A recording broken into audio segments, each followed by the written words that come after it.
Hey everyone, good morning. Welcome back to our channel. So ಇವತ್ತು ವರಮಹಾಲಕ್ಷ್ಮಿ ಹಬ್ಬ.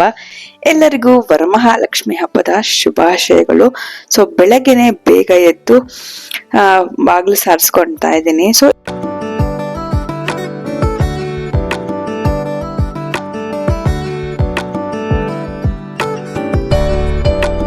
ನೀಟಾಗಿ ನೀರ್ ಹಾಕಿ ಎಲ್ಲ ಸಾರಿಸಿ ಇವಾಗ ರಂಗೋಲಿನ ಹಾಕೊಂತಿದೀನಿ. ನಂಗೆ ಸಿಂಪಲ್ ಆಗಿ ಹಾಕಕ್ ಗೊತ್ತು. ಸೊ ನಂಗೆ ಎಷ್ಟು ಗೊತ್ತೋ ಹಂಗೆ ಕ್ಲೀನ್ ಆಗಿ ರಂಗೋಲಿನ ಹಾಕೊಂತಿದೀನಿ. ನಂಗೆ ಅಷ್ಟೊಂದು ಜಾಸ್ತಿ ಚೆನ್ನಾಗಿ ಬಿಡ್ಸಕ್ ಬರಲ್ಲ. ಸಿಂಪಲ್ ಆಗಿ ಮ್ಯಾನೇಜಬಲ್ ಆಗಿ ಬಿಡಿಸ್ತೀನಿ. ಬಾಗ್ಲೆಲ್ಲ ಸಾರಿಸಿ ರಂಗೋಲಿ ಹಾಕದ್ಮೇಲೆ ನನ್ ಜೊತೆನೆ ಧೃತಿ ಎದ್ದಿದ್ಲು. ಹಾಗಾಗಿ ಅವಳಿಗೆ ಹಸುವಾಗ್ತಿದೆ ಅಂದ್ಲು. ಹಾಗಾಗಿ ಹಾಲ್ನ ಬಿಸಿ ಮಾಡ್ಕೊಳ್ಳೋಣ ಅವಳಿಗೆ ಅಂತ ರೆಡಿ ಮಾಡ್ಕೊತಾ ಇದೀನಿ. ಹಾಗೆ ನನ್ಗೂ ಕೂಡ ಇವತ್ತು ಸ್ವಲ್ಪ ಕಾಫಿ ಕುಡಿಬೇಕು ಅನ್ಸ್ತಿತ್ತು. ತುಂಬಾನೇ ತಲೆನೋವು ಆಗ್ತಿತ್ತು. ಹಾಗಾಗಿ ಕಾಫಿ ಕುಡಿಯೋಣ ಅಂತ, ಅವಳಿಗೆ ಹಾಲು ಕೂಡ ಕುಡಿಬೇಕಿತ್ತಲ್ವಾ. ಸೊ ಇಬ್ರಿಗೂ ರೆಡಿ ಮಾಡ್ಕೊಳ್ಳೋಣ ಅಂತ ಹಾಲು ಕಾಯಿಸ್ಕೊತಿದ್ದೀನಿ ಇವಾಗ.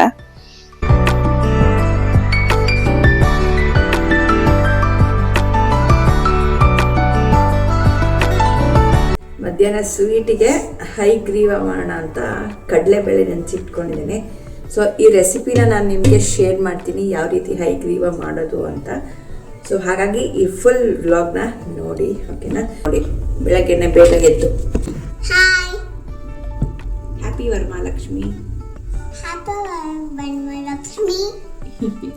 ಇವಾಗ ಮನೆಯೆಲ್ಲ ಕ್ಲೀನ್ ಮಾಡೋಣ ಅಂತ ಬಂದ್ರೆ ಅವಳು ಕೂಡ ಮಾಪ್ ತರ ಧೂಳ್ ಗುಡ್ಸೋದಿತ್ತು. ಸೊ ಅದನ್ನು ತಗೊಂಡ್ಬಿಟ್ಟು ನಾನು ನೆಲ ಒರೆಸ್ತೀನಿ ಅಂತ ಒರೆಸ್ತಿದ್ದಾಳೆ. ಸೊ ಮಕ್ಕಳು ಈ ರೀತಿ ಮಾಡುವಾಗ ಎಷ್ಟು ಖುಷಿ ಆಗುತ್ತೆ ಅಲ್ವಾ. ನನಗೆ ಅವಳ ಜೊತೆ ಈ ರೀತಿ ಪೀಸ್ಫುಲ್, ಯಾರು ಗಲಾಟೆ ಇಲ್ದಿದಾಗ ಅವಳ ಜೊತೆ ಟೈಮ್ ಸ್ಪೆಂಡ್ ಮಾಡೋದಕ್ಕೆ ತುಂಬಾನೇ ಖುಷಿ ಆಗುತ್ತೆ. ಅದು ಇಂಥ ದಿನದಲ್ಲಿ ಇನ್ನಷ್ಟು ಆ ದಿನ ಸ್ಪೆಷಲ್ ಅಂತ ನನಗೆ ಫೀಲ್ ಆಗುತ್ತೆ. ಮನೆಯೆಲ್ಲ ಕ್ಲೀನ್ ಮಾಡಿದ್ಮೇಲೆ ಅವಳಿಗೆ ತಲೆಗೆ ಸ್ನಾನ ಮಾಡಿಸ್ಬೇಕಿತ್ತು. ಹಾಗಾಗಿ ಎಣ್ಣೆ ಹಚ್ತಾ ಇದ್ದೀನಿ. ಸೊ ಮುಂಚೆ ಎಲ್ಲ ಚೆನ್ನಾಗಿ ನೀಟಾಗಿ ಹಚ್ಚಿಸ್ಕೊಳ್ಳೋಳು. ಸೊ ಇವಾಗ ಸ್ವಲ್ಪ ಹಠ ಮಾಡೋದ್ ಕಲ್ತ್ಕೊತಾಳೆ. ಇವತ್ತೇನೋ ಸುಮ್ನೆ ಆರಾಮಾಗಿ ಹಚ್ಚಿಸ್ಕೊತಾಳೆ. ಕೆಲವೊಂದಿನ ತುಂಬಾನೇ ಟ್ಯಾಂಡ್ರಮ್ಸ್ ಮಾಡ್ತಾಳೆ. ಒಂದ್ ತಲೆ ಕೂದಲು ಮುಟ್ಟೋಕೆನೆ ಬಿಡಲ್ಲ. ತುಂಬಾನೇ ಹಠ ಮಾಡ್ತಾಳೆ. ಸೊ ನಿಮ್ ಮಕ್ಳು ಇದೇ ರೀತಿ ಮಾಡ್ತಾರ ಅಂತ ಕಮೆಂಟ್ ಅಲ್ಲಿ ತಿಳಿಸಿ. ಆನಂತರ ಸ್ನಾನ ಮಾಡ್ಕೊಂಡ್ ಬರೋಣ ಅಂತ ಹೋದೆ. ಸ್ನಾನ ಮಾಡ್ಕೊಂಡು ಈ ಸೀರೆನ ಉಟ್ಕೊಂಡಿದ್ದೀನಿ. ಇವತ್ತು ಕೊಟ್ಟಿದ್ದು ತುಂಬಾನೇ ಸಿಂಪಲ್ ಆಗಿದೆ, ಮತ್ತೆ ತುಂಬಾ ಲೈಟ್ ವೆಯ್ಟ್ ಕೂಡ ಇದೆ. ಸೊ ಹಾಗಾಗಿ ಉಟ್ಕೊಂಡು ರೆಡಿ ಆಗ್ತಾ ಇದ್ರೆ ಹಿಂದೆ ಸ್ವಲ್ಪ ನಾನು ಟ್ಯಾಗ್ ಕಟ್ಟಿರ್ಲಿಲ್ಲ. ಸೊ ಅದನ್ನ ನೋಡಿ ಭರತ್ ಹತ್ರನೇ ಕಟ್ಟಿಸ್ಕೊಂತಾ ಇದ್ದೀನಿ. ಸೊ ಅವರು ಈ ರೀತಿ ಸೀರೆ ಉಟ್ಕೊಳ್ಳೋದ್ರಲ್ಲಿ, ಸೀರೆ ಪಿನ್ ಮಾಡೋದ್ರಲ್ಲಿ ಅಥವಾ ಈ ತರ ಕಟ್ಟೋದ್ರಲ್ಲಿ ತುಂಬಾನೇ ಹೆಲ್ಪ್ ಮಾಡ್ತಾರೆ.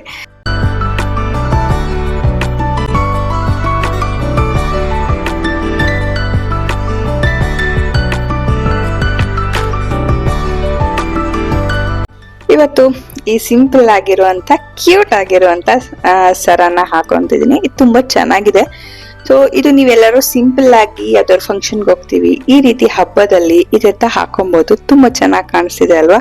ಸೊ ಈ ಪ್ರಾಡಕ್ಟ್ ಏನಾದ್ರು ನಿಮ್ಗೆ ಬೇಕು ಅಂದ್ರೆ ಡಿಸ್ಕ್ರಿಪ್ಷನ್ ಬಾಕ್ಸ್ ಅಲ್ಲಿ ಲಿಂಕ್ ಹಾಕಿರ್ತೀನಿ. ಹಾಗೆ ಈ ಓಲೆನ ಪೇರ್ ಮಾಡ್ಕೊಂಡು ಹಾಕೊಂತಾ ಇದ್ದೀನಿ. ಸೊ ಇದು ನನ್ಗೆ ನನ್ನ ಫ್ರೆಂಡ್ ಕೊಟ್ಟಿದ್ದು ಗಿಫ್ಟ್ ಆಗಿ. ಸೊ ಹಾಕೊಂಡು ರೆಡಿ ಆದೆ ಇವಾಗ.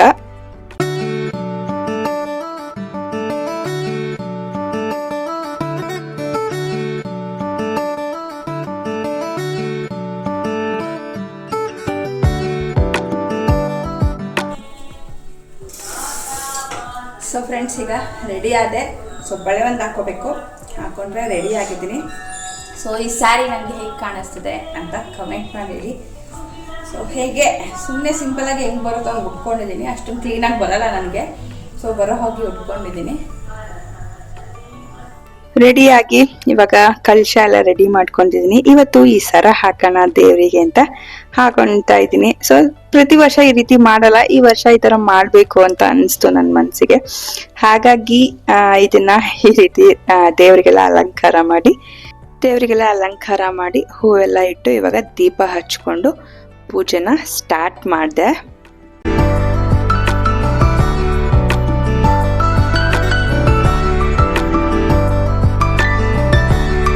ಎಲ್ಲರಿಗೂ ಗೊತ್ತಿರೋ ಹಾಗೆ ಈ ಹಬ್ಬನ ಯಾಕೆ ಮಾಡ್ತಾರೆ ಅಂತ ಅಂದ್ರೆ ಮನೆಯಲ್ಲಿ ಪ್ರಾಸ್ಪೆರಿಟಿ, ಹ್ಯಾಪಿನೆಸ್, ಹೆಲ್ತ್ ಮತ್ತೆ ಮನೆಯಲ್ಲಿ ಒಂದು ಪಾಸಿಟಿವ್ ವೈಬ್ಸ್ ಇರ್ಲಿ ಅನ್ನುವಂಥ ಕಾರಣಕ್ಕೆ ಈ ಹಬ್ಬನ ಮಾಡ್ತೀವಿ. ಕೆಲವೊಬ್ರು ಮನೆಯಲ್ಲಿ ಇದನ್ನ ರಥ ಕೂಡ ಮಾಡ್ತಾರೆ ಸುಮಾರು ಮನೆಗಳಲ್ಲಿ. ಸೊ ನಮ್ಮ ಮನೇಲಿ ಇಲ್ಲ. ಸೊ ನಮ್ಮ ಮನೇಲಿ ಸಿಂಪಲ್ ಆಗಿ ಲಕ್ಷ್ಮಿನ ಇಟ್ಟು ಪೂಜೆನ ಮಾಡ್ತೀವಿ. ಸೊ ನನಗೆ ಹೆಂಗೆ ಅಂತ ಅಂದ್ರೆ ನನ್ಗೆ ಯಾರು ಹೇಳ್ಬಾರ್ದು. ಸೊ ನನಗೆ ಹೆಂಗ್ ಗೊತ್ತಿದೆಯೋ ಹಂಗೆ ನನಗೆ ಮನ್ಸಿಗೆ ತೃಪ್ತಿ ಅಂತ ಅನ್ನಿಸ್ಬೇಕು. ಸೊ ಹಾಗೆ ಮಾಡ್ಕೊಂತೀನಿ. ಸೊ ದೇವ್ರು ಕೂಡ ಅದೇ ಕೇಳೋದು ಅಲ್ವಾ. ಸೊ ನೀವು ನಿನಗೆ ಏನಿಟ್ಟೆ ಏನ್ ಮಾಡ್ದೆ ಅಂತ ಕೇಳಲ್ಲ, ಎಷ್ಟು ಭಕ್ತಿಯಿಂದ ನನ್ನನ್ನ ಆರಾಧಿಸ್ತೆ ಅಂತ ಅಷ್ಟೇ ಆ ತಾಯಿ ಕೇಳೋದು ಅಲ್ವಾ.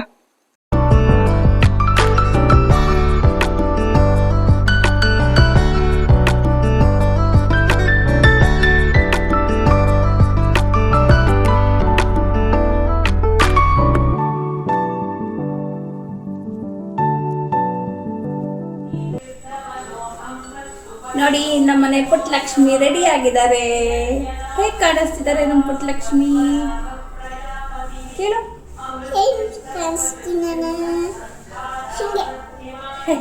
ಅವಳಿಗೆ ದಾವಣಿ ಹಾಕ್ಬೇಕಂತೆ. ಸೊ ಹಾಗಾಗಿ ಹಠ ಮಾಡಿಸ್ಕೊಂಡು ಆ ವೇಲ್ ತಗೊಂಡು ಲಂಗ ದಾವಣಿ ಬೇಕು ನನ್ಗೆ ಅಂತ ಹಾಕೊಂತಿದ್ದಾಳೆ. ನಾನು ಹಂಗೇನೆ ಲಂಗ ಹಾಕೋ ಸಾಕು ಅಂತ ಹೇಳಿದ್ರು ಕೇಳಲಿಲ್ಲ, ಲಂಗ ದಾವಣಿ ಹಾಕಿಸ್ಕೊಂಡ್ಲು. ಅದಾದ್ಮೇಲೆ ನಾನು ಅವಳು ಇಬ್ರು ಆರತಿ ಮಾಡೋಣ ಅಂತ ಬಂದ್ವಿ.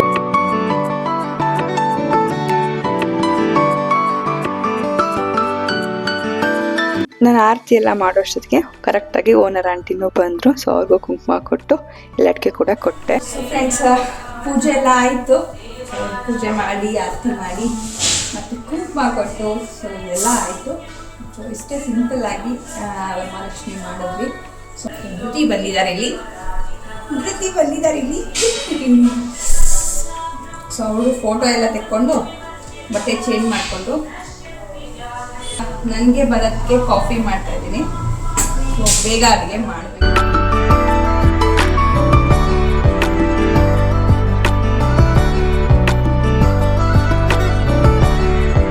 ಸೊ ಬನ್ನಿ ಇವಾಗ ಹೈಗ್ರೀವ ಹೇಗ್ ಮಾಡೋದು ನೋಡೋಣ. ಒಂದು ಪ್ಯಾನ್ಗೆ ಸ್ವಲ್ಪ ನೀರು, ಒಂದು ಬಟ್ಲಷ್ಟು ಬೆಲ್ಲನ ಹಾಕೊಂಡಿದ್ದೀನಿ. ಸೊ ಇದು ಚೆನ್ನಾಗಿ ಕರಗಬೇಕು. ಬೆಲ್ಲ ಚೆನ್ನಾಗಿ ನೀರಲ್ಲಿ ಕರಗಬೇಕು. ಇದೇ ತರ ಪಾಕ ಮಾಡ್ಕೊಂಡು ಸೈಡಿಗೆ ಎತ್ತಿಟ್ಕೊಳ್ಳಿ. ನಂತರ ಅದೇ ಬಾಣಲಿಗೆ ಬೇಯಿಸಿರುವಂತ ಕಡಲೆಬೇಳೆನ ಹಾಕೊಂಡು ಆಗ್ಲೇ ರೆಡಿ ಮಾಡ್ಕೊಂಡಿರೋ ಪಾಕನ ಈ ರೀತಿ ಸೋಸ್ಕೊಳ್ಳಿ, ಯಾಕಂದ್ರೆ ಕಸ ಎದ್ಬಿಡುತ್ತೆ. ಹಾಗಾಗಿ ಅವೆರಡು ಚೆನ್ನಾಗಿ ಮಿಕ್ಸ್ ಮಾಡಿ ಗಟ್ಟಿ ಆದ್ಮೇಲೆ ಈ ರೀತಿ ಕಾಯಿ ತುರಿ ಅಥವಾ ಕೊಬ್ಬರಿ ತುರಿ, ಏಲಕ್ಕಿ ಹಾಕೊಳ್ಳಿ. ಆಮೇಲೆ ಇದನ್ನ ಡ್ರೈ ಫ್ರೂಟ್ಸ್, ತುಪ್ಪದಲ್ಲಿ ಹುರಿದಿರೋ ಡ್ರೈ ಫ್ರೂಟ್ಸ್ನ ಆ್ಯಡ್ ಮಾಡಿಕೊಂಡು ಚೆನ್ನಾಗಿ ಮಿಕ್ಸ್ ಮಾಡಿಕೊಂಡ್ರೆ ರೆಡಿ ಆಗುತ್ತೆ ರುಚಿಯಾಗಿರುವಂಥ ಹೈಗ್ರೀವ. ಇದು ನೀವು ಎಲ್ಲ ಹಬ್ಬಕ್ಕೂ ಮಾಡ್ಕೊಳ್ಬೋದು. ತುಂಬಾ ಈಸಿ, ಜಸ್ಟ್ 15 ಮಿನಿಟ್ಸಲ್ಲಿ ಇದು ರೆಡಿಯಾಗಿ ಹೋಗ್ಬಿಡುತ್ತೆ. ಸೊ ಒಂದ್ಸತಿ ಟ್ರೈ ಮಾಡಿ ಹೇಗನ್ನಿಸ್ತು ಅಂತ ಕಮೆಂಟ್ ಮಾಡಿ ಹೇಳಿ.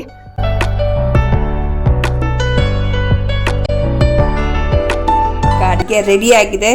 ಸೊ ಹೈಗ್ರೀವ ಮತ್ತು ಕಾರ್ನ್, ಕೋಸಂಬರಿ ಮತ್ತು ಚಿತ್ರಾನ್ನ. ಸೊ ಸಿಂಪಲ್ಲಾಗಿ ಹಬ್ಬದ ಅಡುಗೆ ರೆಡಿ ಮಾಡಿದ್ದೀನಿ. ಇವಾಗ 3 ಜನ ಆರಾಮಾಗಿ ಕೆಳಗೆ ಕುತ್ಕೊಂಡು ಊಟ ಮಾಡ್ತಿದ್ದೀವಿ. ಸೊ ಹಬ್ಬಗಳಲ್ಲಿ ಬಾಳೆ ಎಲೆಯಲ್ಲಿ ಊಟ ಮಾಡ್ತಾರೆ, ಬಟ್ ಇವತ್ತು ನಾವು ಬಾಳೆ ಎಲೆ ಎಲ್ಲ ತಗೊಂಡು ಬಂದಿರಲಿಲ್ಲ. ಸೊ ಹಾಗಾಗಿ ತಟ್ಟೆಲೇನೆ ಆರಾಮಾಗಿ ನಮ್ಮ ತಟ್ಟೆಲೆ ಹಾಕೊಂಡು ಆರಾಮಾಗಿ 3 ಜನನು ಕೆಳಗಡೆ ಕುತ್ಕೊಂಡು ಆರಾಮಾಗಿ ಮಾತಾಡ್ಕೊಂಡು, ಸೊ ಹಾಗೆ ಟಿವಿ ಕೂಡ ಹಾಕಿದ್ವಿ. ಟಿವಿ ನೋಡ್ಕೊಂಡು 3 ಜನನು ಮಾತಾಡ್ಕೊಂಡು ಊಟನ ಮಾಡ್ತಾ ಇದ್ದೀವಿ. ಊಟ ಎಲ್ಲ ಆಯಿತು. ಈಗ ಧೃತಿನ ಮಲಗಿಸೋಣ ಅಂತ ಬಂದಿದ್ದೀವಿ. ಸೊ ಅವಳು ನಿದ್ದೆ ಮಾಡಬೇಕು, ನಿದ್ದೆ ಬರ್ತಿದೆ ಅಂದ್ಲು. ಸೊ ಅದಕ್ಕೆ ಕರ್ಕೊಂಡು ಬಂದಿದ್ದೀನಿ ಮಲ್ಕೋಬ ಅಂತ. ಸೊ ಸಿಂಪಲ್ಲಾಗಿ ಈ ವರ್ಷ ಹೇಗೋ ಹಬ್ಬನ ಮಾಡಿದ್ವಿ. ಸೊ ನಿಮ್ಮಲ್ಲೆಲ್ಲ ಯಾವ ರೀತಿ ಆಯಿತು ವರಮಹಾಲಕ್ಷ್ಮಿ ಹಬ್ಬ ಅಂತ ಕಮೆಂಟ್ ಬಾಕ್ಸಲ್ಲಿ ತಿಳಿಸಿ. ಸೊ ಹಾಗೆ ಈ ವ್ಲಾಗ್ ನಿಮಗೆ ಇಷ್ಟ ಆಗಿದೆ ಅಂತಂದರೆ ಪ್ಲೀಸ್ ಲೈಕ್ ಮಾಡೋದು ಮರಿಬೇಡಿ. ಹಾಗೆ ನಮ್ಮ ಚಾನಲ್ ಇನ್ನೂ ಸಬ್ಸ್ಕ್ರೈಬ್ ಮಾಡ್ಕೊಳ್ದಲ್ಲೇ ನೋಡ್ತೀರಾ ಅಂದರೆ ಇವಾಗಲೇ ಸಬ್ಸ್ಕ್ರೈಬ್ ಮಾಡ್ಕೊಳ್ಳಿ. ಮತ್ತೆ ಸಿಗೋಣ ಮತ್ತೆ ಮುಂದಿನ ವಿಡಿಯೋದಲ್ಲಿ. ಅಲ್ಲಿವರೆಗೂ take care, bye. See you soon.